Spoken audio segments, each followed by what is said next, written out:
Hello there, I'm Leo Walder for Kit Guru, and this is the Synology DS1515, or if you prefer the 1515. From what we know of Synology model codes, that would suggest it's a 15-bay NAS from 2015. In fact, it's not. It's a 5-bay NAS, as you can see from these caddies here. To be honest, what the leading one means, I'm not quite sure. So it's a 1515, but to my way of thinking, it's the 515. Now, a few months ago, Synology brought out the 1515 Plus, which is a NAS that I didn't actually see myself. So this NAS here is a variant on an existing theme, but to me, it's new. It's aimed at home and business work group, which is one notch below small and medium business, but a notch above home office. So it's a semi-serious NAS, a slightly curious category. You don't split this NAS open to get to the innards, but instead you release a latch there like so, and you pull, and there we have a nice Western Digital red drive. And the same there, and there, and there, and there. Nice and easy. In the box of accessories, pack of accessories, you get a power cord and 2 short Ethernet cables. You also get a bunch of screws to install your drives. And you get the world's most pathetic little plastic keys to secure the latches. To my mind, this is not to keep your drive secure, because anything that can be opened with those keys there, you could break open in 5 seconds. I suspect it's actually just to prevent people from accidentally releasing a drive and breaking an array in error. If we take a very quick tour around, so we've got the 5 bays there, we've got power button, we've got power LED, we've got a status LED, we've got a light for each of the caddies, which is actually on the caddy. We've also got 4 LEDs to do with the network connections, because on the back we have 4 gigabit Ethernet connections, which is, well, that's certainly enthusiastic, isn't it? You can use link aggregation with this NAS to join them together, bond them together to increase network traffic speed, and that's fine. They also talk about failover and such like, so you can keep your connection going in the event one of the network connections breaks. I cannot honestly think that many small offices are going to have 2 or 3 or 4 separate wired networks running in the same office that kind of all come into the same NAS. It's possible, it just seems unlikely.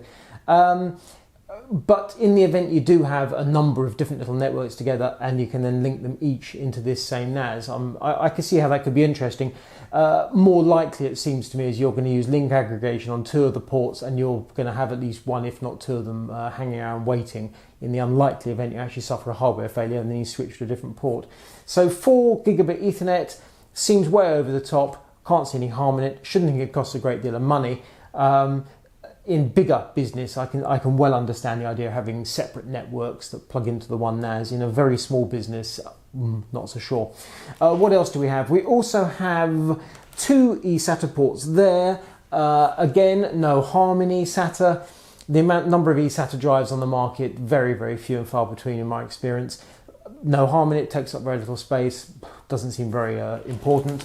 And then here we have 2 USB 3 ports. Now, this is the sort of thing that actually quite annoys me about Synology, because that DS1515 Plus that I mentioned before has 4 USB 3 ports. The picture of their NAS, it looks identical to this, except just here there are 2 ports there and 2 ports there. So that model can have 4 USB 3 ports, this model you just get 2. Fair enough, how many flash drives or other devices you want to install on any one NAS at any one time. It's the idea that, oh, this type of company will have 2, this type of company will have 4. It just seems so unlikely to me, and it seems like the meanest sort of penny pinching. But we've seen this Synology, it's quite curious. You get a NAS, terrific model, but it'll have 1 USB 3 and 1 USB 2. Someone somewhere has gone to the effort of saving a handful of pennies, but that's the way of it, Synology. The other thing on the back is 2 fans, both 80mm in size, obviously to draw air through the chassis and do the business. In fact, within the DSM 5.1 software, you can control the fan speeds. There are 2 speeds, I forget the exact wording. Oh, here we go. Quiet mode and cool mode. Quiet mode is quiet, cool mode ramps up the speed somewhat. They don't give exact fan speeds. It's a little noisy if the NAS is near you. If it's stuck up in the corner of an office somewhere, you wouldn't hear it, and there's no harm in doing that. So page money takes choice on that.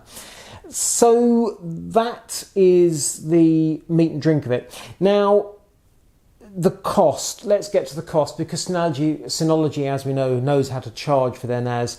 The DS1515 Plus, which is basically this NAS with an Atom processor and, as I mentioned, a couple of extra USB 3, costs £675, including VAT, and that is without any drives, which seems like an awful lot of money for a 5-bay NAS. A quality product, no doubt, but yikes. This, on the other hand, this 1515 is £550 on sale. I believe the SRP is closer to 600, but on sale £550. So £125 cheaper than the Plus model. And the difference is that the differences between the 1515 Plus and this 1515, they are very, very few indeed. It's basically the processor. This uses an ARM quad-core processor. The exact model is, it's from a company called Annapurna Labs. Never heard of them, I must confess. And the processor is the Alpine AL314, which is a 1.4 gigahertz quad-core processor, has a hardware encryption engine and floating point unit. So even though it's ARM, it actually sounds quite sort of PC-esque.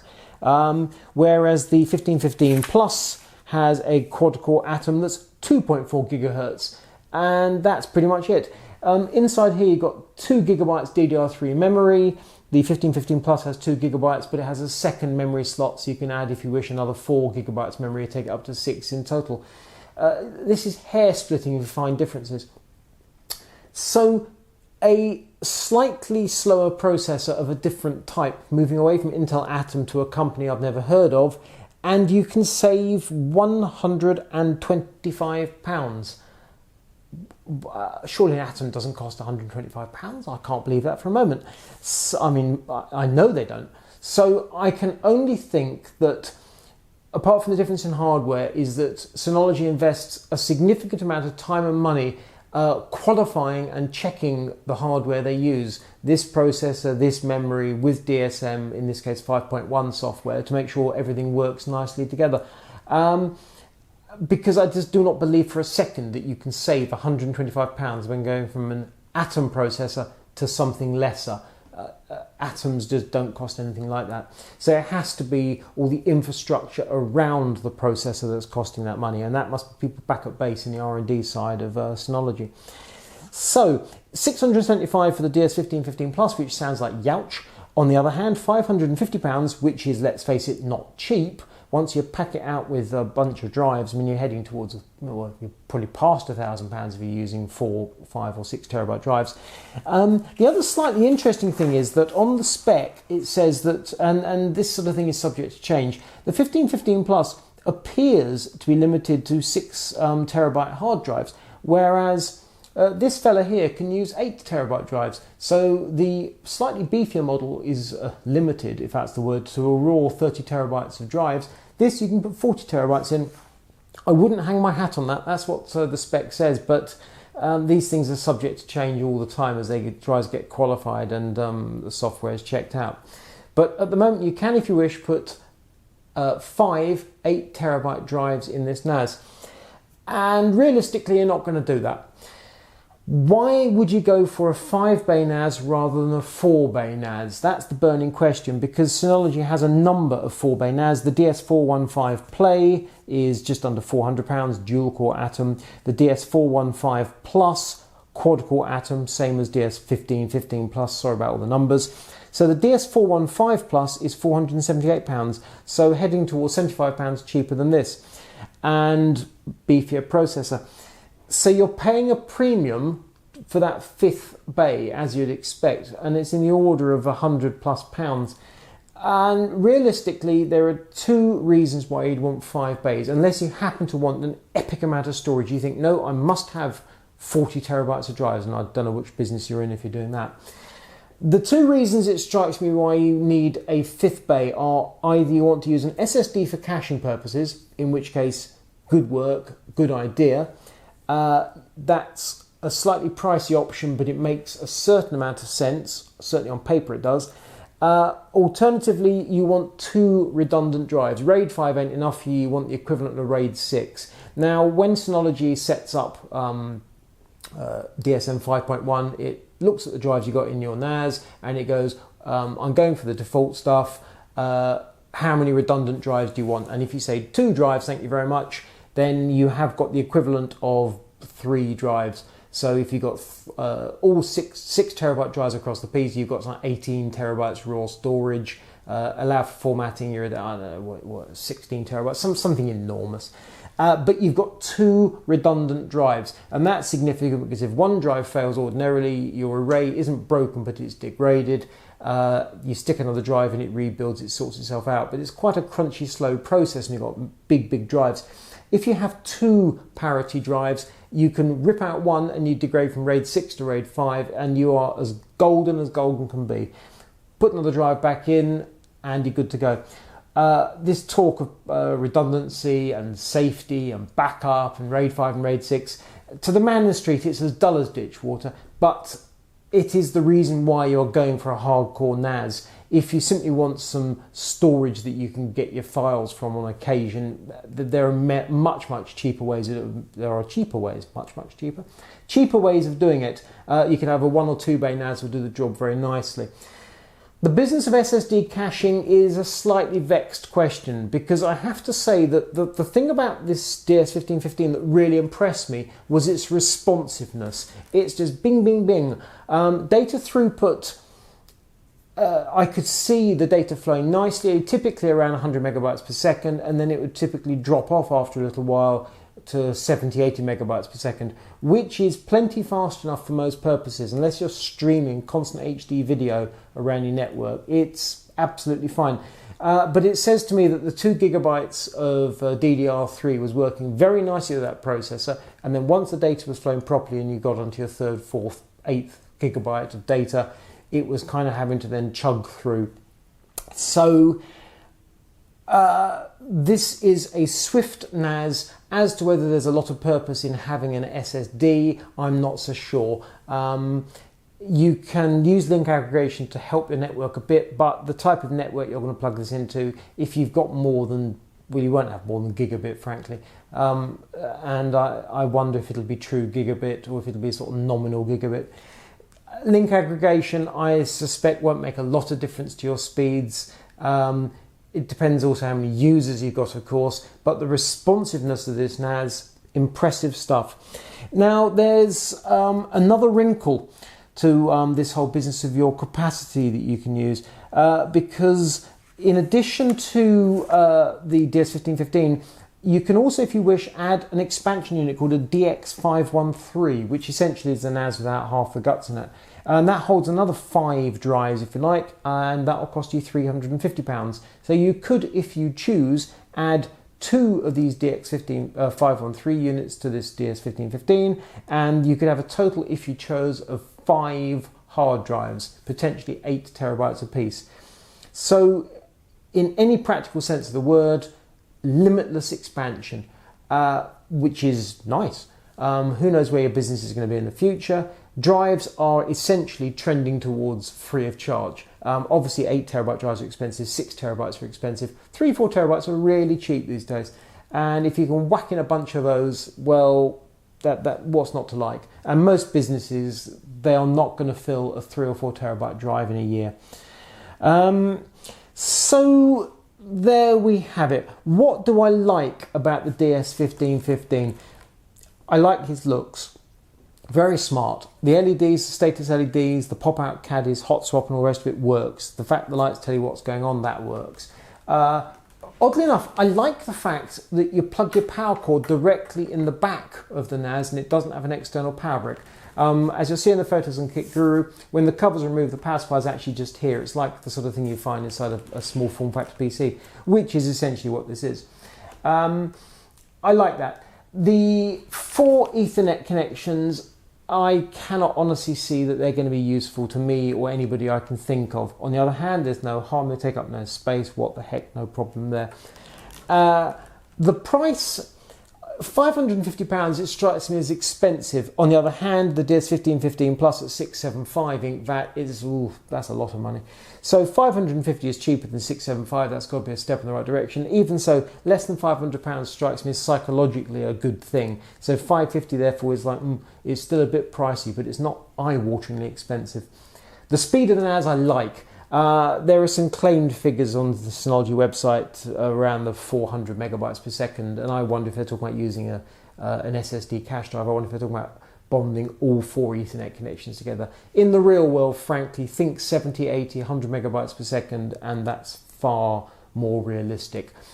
When I was streaming sort of gigabytes of movies, moving files from place to place, 3 or 10 gigabytes of files, as I say, the speed was dropping to 70 megabytes per second, holding steady there. On the other hand, you move small files, and by small I mean 500 megabytes of files, it's almost instant, it's just bang. It's much more relevant how fast your PC is. Has your hard drive got to wake up, or you're running an SSD? If you have SSDs in your laptop or PC, the transfer speed is nigh on instantaneous. Very, very impressive. Noise, not so bad. With the fans running on quiet, you can barely hear it. Turn it up, it gets a bit noisier. Keep it on quiet, you're happy. Hard drives, the Western Digital Reds I used in this enclosure were silent. I couldn't hear them. So that's effectively from a distance. I mean, if you put your ear up, of course you can. But from a distance, very quiet indeed. The plastic keys for locking the caddies were a little bit silly. When I degraded the array by popping out one of the caddies, it got a little bit vexing because it took a terribly long time. Even though I put the drive back in a minute later, it took a day to recheck and rebuild the array properly, which seemed a bit unnecessary because there wasn't actually a proper fault. And there's a sort of a thing with hard drives in a NAS where if it takes 7 or 8 minutes to kind of poll all the drives and decide it has a true problem, that's understandable. But this was literally 20 seconds, and I put the drive back in, and a day later it was still just finishing off rebuilding the array. I thought that was a little unnecessary. DSM 5.1, I like it. It's slick, it works well. I can see room for improvement with it. Oddly enough, the sort of thing I'm now finding that annoys me with the DSM software, things like the icons are not arranged alphabetically or in any particularly logical order. So you have to kind of look around, have to know where to find things, have to find the options. But that's pretty much a quibble. So the question is, should you buy the DS1515 if you have a small business or indeed a medium business? And the answer is very likely you should. As to whether you should buy it in preference to the DS415 Plus 4-bay NAS, thick end of £100 cheaper, that's a hard question. It very much depends exactly what you're planning on doing with it. This is certainly a more serious piece of hardware. The DS415 Plus is not a toy. There's more to the 1515 than simply another bay, that's for certain. I like it. I keep getting hung up on the cost of these things, but then once you factor in the cost of hard drives, and obviously that's the same regardless of which basic NAS you have, I think on balance, I'm tipping the scales towards yes. The 1515 is a serious piece of kit, and if Synology now comes up with, what would it be, a 1415, I suppose, so this serious NAS but 4-bay, then I'm going to have to go back again and consider again, because I'll be dithering over that one for ages. And incidentally, warranty 3 years, which seems reasonable enough. I think we like to see 5 years on a professional product, but realistically, the NAS is the least of your concerns. It's the drives that are going to be where we're really focusing our attention for longevity.